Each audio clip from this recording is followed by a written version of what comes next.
কালের গর্ভে হারিয়ে যায় সুলতানি আমল, মোগল আমল থেকে শুরু করে সকল ধরনের পুরনো ঐতিহাসিক ঐতিহ্য। সময়ের ব্যবধানে সবকিছু যেন পাল্টে যায়। নগর কসবা তার মধ্যে একটি উল্লেখযোগ্য। এই নগর কসবা ছিল সুলতানি আমলের প্রশাসনিক কেন্দ্র।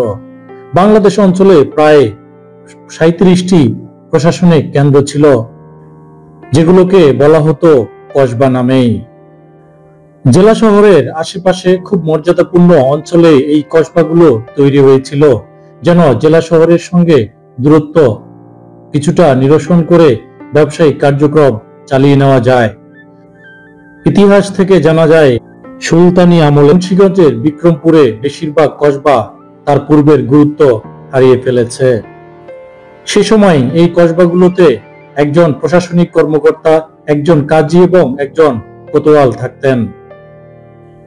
কালের গর্ভে এই প্রশাসনিক কসবাগুলো হারিয়ে বসতে শুরু করলেও ব্রিটিশ শাসনামলের 19বিংশ শতাব্দীর শেষ দিকে এই নগর কসবাগুলো পুনর্নির্মাণ করা হয়েছিল। ধনী প্রধানত হিন্দু ব্যবসায়ীদের আবাসিক স্থান হিসেবে এটিকে নির্ধারণ করা হয়েছিল এবং মেরামত করা হয়েছিল। তাই তো মুন্সিগঞ্জের মীর কাদিমের ইছামতি নদীর বন্দর দিয়ে বাণিজ্য করতেন সেই সময়ের হিন্দু ব্যবসায়ীরা এখানে বসেই। তবে সে সময় বেশি সময় ধরে বাণিজ্য করতে পারেননি। ভারত বিভাগের পর 1947 সালে বেশিরভাগ হিন্দু ধনী পরিবার কলকাতায় পাড়ি জমান। তারা আর এই দেশে ফিরে আসেননি। সাম্প্রদায়িক দাঙ্গা অব্যাহত থাকে 1950 এর দশক পর্যন্ত।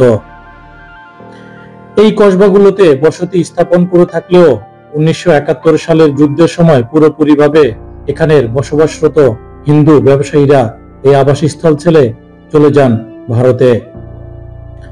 ইছামতি নদীর তীরে এই কসবাগুলো ছিল প্রত্যেকটি প্রায় দোতলা। এখানেই থাকতেন জমিদাররা, যেখান থেকে বসে ব্যবসায়িক কার্যক্রম থেকে শুরু করে সকল ধরনের কাজ চালিয়ে যেতেন। বর্তমানে এখানে জবরদখল করে অনেক লোক বসতি স্থাপন করেছেন এবং পরিত্যক্ত হয়ে পড়ে আছে অনেকগুলো বাড়িঘর। এর কোনোটি সঠিকভাবে ব্যবহার করা হচ্ছে না। সরকারের পক্ষ থেকেও প্রয়োজনীয় কোনো ব্যবস্থা গ্রহণ করা হচ্ছে না। ইতিহাস ঐতিহ্যের সংস্কৃতি হিসাবে যদি সরকার প্রত্নতাত্ত্বিক অধিদপ্তরের মাধ্যমে এই জায়গাগুলোকে নির্ধারণ করে রাখতেন, তাহলে হয়তো এগুলো বিনষ্ট হয়ে যেত না, হয়তো বা সংরক্ষণ করা যেত।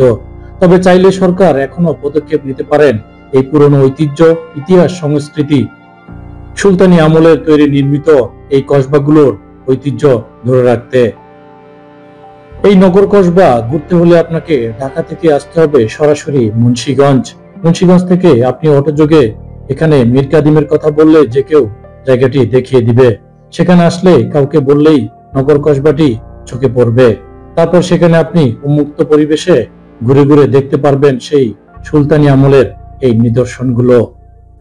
এখানের বাড়িঘরগুলো দেখার জন্য আপনাকে কোনো অনুমতি গ্রহণ করতে হবে না। আপনি চাইলেই সেখান থেকে সবাই পরিবারের সকলকে নিয়ে ঘুরে আসতে পারেন, হয়তো স্মরণ করতে পারেন সুলতানি আমলের এই নিদর্শনগুলো আসলেই কেমন ছিল, কিভাবে শাসন করা হতো এই অঞ্চলটিকে। তাই এই নগর কসবাটি দেখার জন্য সকলকেই আমন্ত্রিত। ধন্যবাদ।